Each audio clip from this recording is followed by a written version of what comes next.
안녕하세요. 과학사 김호연입니다. 자, 오늘은 이제 새로운 주제 이야기 해볼게요. 과학에 대한 철학적 접근 방법이고요. 이 부분이 앞에 부분보다 좀 더 어려울 수 있습니다. 뭐 여러 명의 이제 과학자들 이름도 나오고 철학자들 이름도 나오고 그렇게 되는데 역시 제 수준에서 여러분 수준에서 이 정도만 좀 알아주십사 하는 부분들 요약해서 말씀드리는 걸로 그렇게 하겠습니다. 일단 앞 시간까지 내용 한번 리뷰해 볼게요. 앞 시간까지 내용은 이제 별거 한 거 없고요. 과학을 바라보는 방법에 대해서 연역적으로 바라보는 방법, 그리고 귀납적으로 바라보는 방법, 그리고 연역법과 귀납법 자체에 문제들이 있었기 때문에 이 문제들이 완충적으로 이제 가설 연역적 방법을 통해서 알아보게 된다. 그리고 가설 연역적 방법의 관찰들을 가설로 만들어내는 과정을 이제 귀추라고 한다. 이 정도까지 말씀을 드렸던 것 같습니다. 자, 그리고 이제 두 번째 주제로 가볼게요. 자, 요거는 이제 앞에 나왔던 내용 중에 그거 한번 리뷰해 보시면 돼요. 이제 귀납법의 문제가 무엇이었던가, 요거 한번 조금 약간 생각을 해 보시면 되겠습니다. 그걸 조금 더 구체적으로 이제 말씀을 드리는 거야. 그래서 제목을 보실 때 약간 조심하셔야 될 게요. 귀납주의라고 했어요. 귀납주의. 이게 무슨 말씀이냐면 귀납법하고는 조금 개념이 겹칠 수도 있고 다를 수도 있습니다. 무슨 말씀이냐?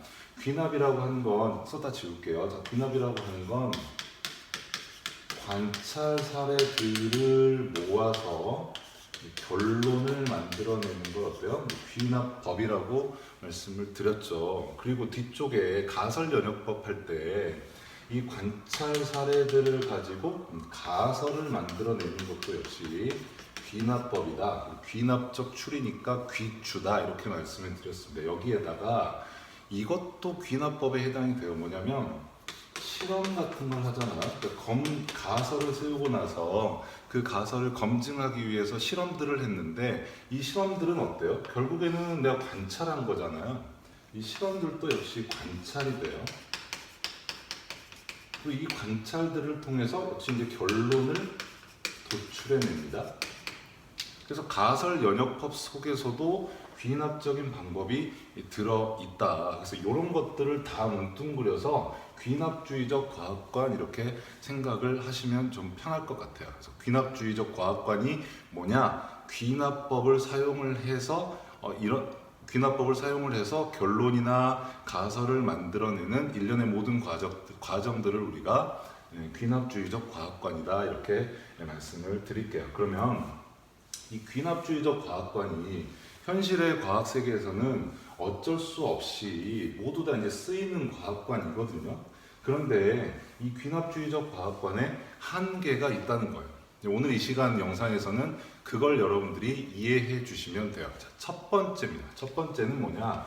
관찰 자체의 한계를 생각을 하시는 거예요. 관찰 자체 무슨 말씀이냐면 여러분 이제 교과서에도 있는 내용은 이제 넘어가도록 할게요. 교과서 내용이니까 여러분이 읽어보시면 충분히 해결이 되실 거고, 자, 요거 한번 보세요. 착시라고 해서 자주 이제 여러분들이 봤을 법한 그림인데 두 개의 선이 있는데 이 선의 길이가 어때 보여요, 여러분? 두 개의 선이 결론을 아시는 분도 있겠지만 위에 있는 선이 아래에 있는 선보다 어때? 더 길어 보입니다. 더 길어 보여요. 그런데 실제로는요 똑같아요. 제가 이렇게 여기 칠판에 여러분들 보시면 눈금 있잖아요. 눈금 보고 정확하게 똑같이 그렸거든요. 그래서 이렇게 보면 위에 있는 선하고 아래에 있는 선, 위에 있는 선, 아래에 있는 선이 똑같아요. 그런데 그 화살표 모양이 있을 때랑 없을 때, 있을 때는 왜 위에 게 더 길어 보였어요? 일종의 착시 효과죠. 무슨 말씀을 드리고 싶으냐면 관찰이라고 하는 게 정말로 객관적인가라는 거예요. 관찰은 정말로 객관적인가? 백문이 불여일견이라는 말이 있잖아요. 백문이 불여일견. 백문이 불여일견이라는 말이 무슨 뜻이에요? 여러 번 듣는 것보다 한 번 보는 게 정확해. 그렇죠? 근데 정말 과연 보는 건 정확한 건가? 여기에 대해서 과학 철학은 문제를 제기합니다. 보는 게 정확하지 않을 수도 있다. 왜냐하면 우리가 무엇을 본다라고 하는 건 객관적인 현상이 아닙니다. 사실은 우리가 보고 나서 그걸 머릿속에서, 그러니까 뇌에서 다시 자료를 처리하게 되죠. 그리고 이 자료를 처리하는 과정에서 내가 가지고 있는 배경 지식이 함께 들어가게 됩니다. 그리고 나서 그걸 내가 보았다라고 얘기를 하는 거죠. 그래서 이 백문이 불여일견이라는 말보다 저는 개인적으로 아는 만큼 보인다라는 말을 더 좋아합니다. 똑같은 어떤 것을 봐도 문제를 배경 지식이 있는 사람과 그렇지 않은 사람은 보는 관점과 깊이와 넓이가 달라지기 때문이에요. 그래서 여러분들도 그런 관점에서 공부를 좀 하셨으면 좋겠고, 일단 다시 본론으로 들어가서 그런 의미에서 관찰에는 한계가 있더라. 한계가 있더라. 우리가 이걸 이제 뭐라고 하냐면 관찰의 이론 의존성이라고 합니다. 다시 관찰의 이론 의존성이다. 그래서 관찰이라고 하는 건 100% 객관적인 관찰은 있을 수가 없다. 모든 관찰은 나의 신념, 나의 가치관, 나의 배경 지식, 혹은 나의 기분도 영향을 미칠 수가 있다. 따라서 관찰이 이론 의존성이 있고 객관적이지 못하기 때문에 귀납주의적 과학관 자체가 역시 한계에 다다르게 된다라고 하는 것이 첫 번째 귀납적 과학관의 한계가 되겠습니다. 됐죠? 자, 그 다음 이제 두 번째 이야기 해볼게요. 두 번째는 또 이런 게 있어요. 지식의 지식의 비확증성이라는 게 있습니다. 지식의 비확증성이라는 말이 있어요. 자, 이건 또 무슨 말이냐? 17세기에 영국 사람들은 백조를 하얗다고 생각했어요. 당연한 거겠죠. 백조는 하얀 거잖아요. 여러분도 알다시피 모든 백조는 전부 다 하얗잖아요. 17세기에 영국 사람들은 영국에 살고 있는 백조들을 보니 전부 다 하얗더라. 그래서 백조는 하얗다라고 알고 있었습니다. 그런데 뭐 여러분이 나보다 세계사 더 잘 아시겠지만 17세기 그리고 18세기쯤 무슨 일이 있었어요? 제국주의 시대라고 해서 영국, 포르투갈, 스페인 이런 나라들이 세계의 식민지를 이렇게 갖게 됐죠. 여러 가지 이제 정치적, 경제적인 이유로 해서 세계 식민지를 이렇게 갖게 되는데, 영국이 호주를 식민지로 갖게 되었어요. 호주에 가보니까, 영국인들이 호주에 가보니까 호주에 까만색 백조가 있는 거야. 쓸까요? 호주에 까만색 백조가 있는 거야.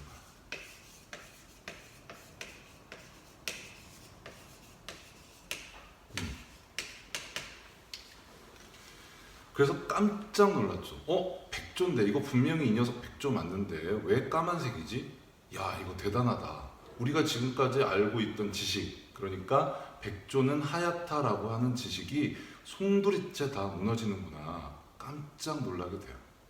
그리고 나서 과학 철학자들이 요걸 보고 이런 말을 하게 되죠. 야, 우리가 하는 이 과학 연구가 정말 맞는 방법인 건 확실하니? 그러니까 귀납적으로 어떤 관찰 사례들을 다 모아서 결론을 이끌어내는데 정말로 모든 사례들을 다 모을 수 있기는 한 거야? 그런 거 아니잖아. 세상의 모든 백조들을 다 내가 본 건 아니잖아. 그리고 몇 개, 그 전체 중에서 몇 개의 관찰 사례들만 가지고 내가 백조는 하얗다라고 결론을 내린 거잖아. 그렇기 때문에 귀납주의적인 방법으로 얻어낸 지식은 결론이 아니라는 거야. 비확증성입니다.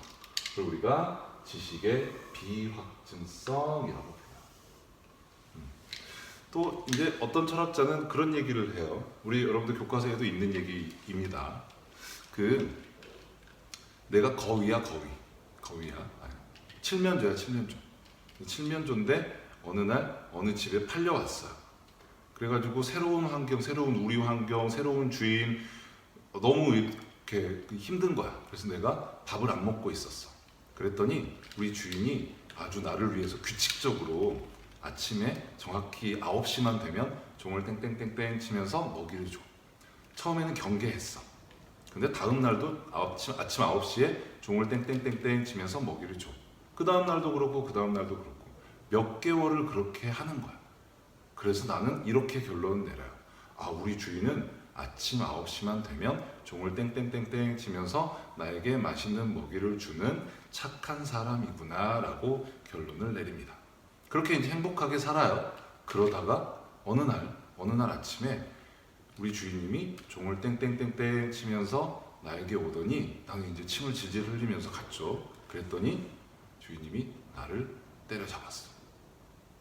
그날은 추수감사절이었던 거야. 어떻게 된 거예요? 나의 귀납적인 결론이 싸그리 다 무너지게 된 거죠. 단 한 번의 잘못된 사례 때문에. 네, 이런 것들 때문에 귀납주의에는 한계가 있다. 자, 이런 걸 우리가 지식의 비확증성이라고 얘기를 합니다. 자, 오늘 이번 영상에서는 간단합니다. 귀납주의적 과학관, 귀납법이랑 조금 다르다. 자, 귀납주의적 과학관의 한계가 두 가지가 있는데, 첫 번째 한계는 관찰 자체에서 이론 의존성이 있기 때문에 관찰은 객관적이지 못하다. 첫 번째. 자, 두 번째 한계는 지식이 비확증성이다. 모든 사례를 내가 전부 다 확인할 수는 없다. 자, 그렇게 두 개를 정리해 주시면 되겠습니다. 다음 시간에는 이 지식의 비확증성의 문제점 때문에 지식이라고 하는 건, 과학 지식은 이렇게 귀납적으로 변하는 게 아니야. 점진적으로 발전해 왔는데 그 방법은 입증이 아니라 반증이라고 하는 걸로 이야기해야 하는 거야 라고 하는 칼 포퍼의 반증주의에 대해서 소개시켜 드리는 시간을 갖도록 하겠습니다. 자, 여기까지 마치겠습니다. 고생하셨습니다. 네, 여러분 간단하게 그 보충 영상 하나만 말씀드리려고요. 자, 뭐냐면 여러분 앞에 영상에서 유발 하라리의 사피엔스 관련되는 영상 올려드렸고요. 그리고 텍스트로 요 책 괜찮으니까 한번 읽어보세요.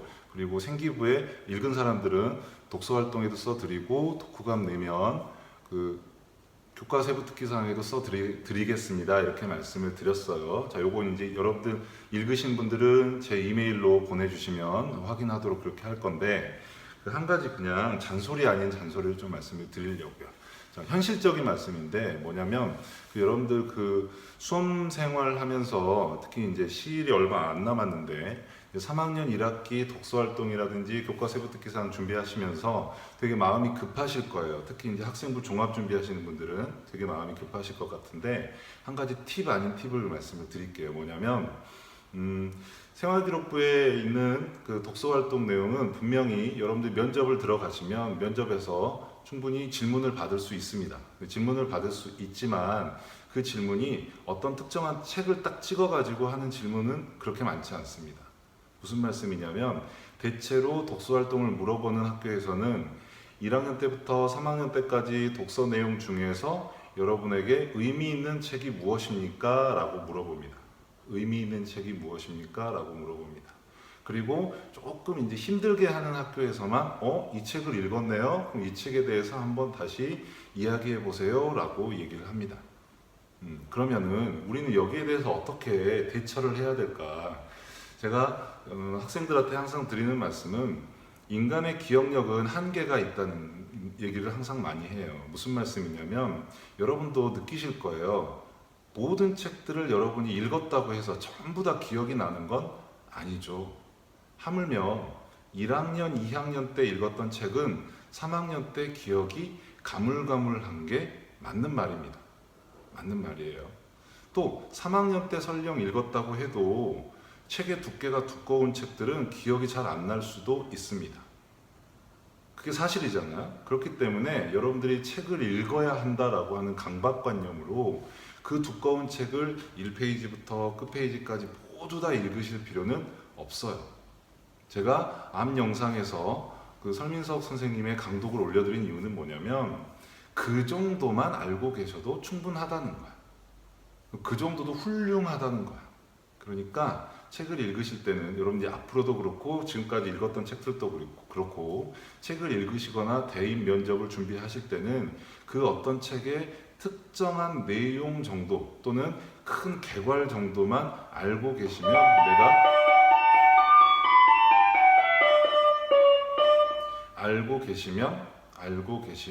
내가 이 책을 읽었다라고 자신감 있게 접근하셔도 된다, 이렇게 말씀을 드리겠고, 자, 그 다음에 두 번째로 제가 소개시켜드린 책이 두껍습니다. 물론 잘 읽힌다고 말씀을 드렸지만 그건 개인차가 있는 거니까 두껍습니다. 그럼 이 두꺼운 책들을 다 읽어야 되느냐, 이 중요한 시기에, 고3이면 되게 중요한 시기잖아요. 이 중요한 시기에 다 읽어야 되느냐 말씀드리는데, 다 읽으실 필요는 없어요. 여러분이 그 순서 챕터를 보시고 중요할 것 같아, 혹은 나에게 관심이 있는 분야야 라고 하는 챕터 서너 군데만 읽으셔도 충분합니다. 그렇게 해도요, 여러분의 알고 있던 지식을 거기에다 버무려서 충분히 답을 만들어낼 수 있고요, 덕후감을 써낼 수 있습니다. 그런 식으로 활용을 하시는 게 이 짧은 기간에 독서 활동을, 그리고 교과서 특기사항을 조금 더 풍성하게 만드는 데 도움이 되지 않을까, 이렇게 말씀을 드리겠습니다. 자.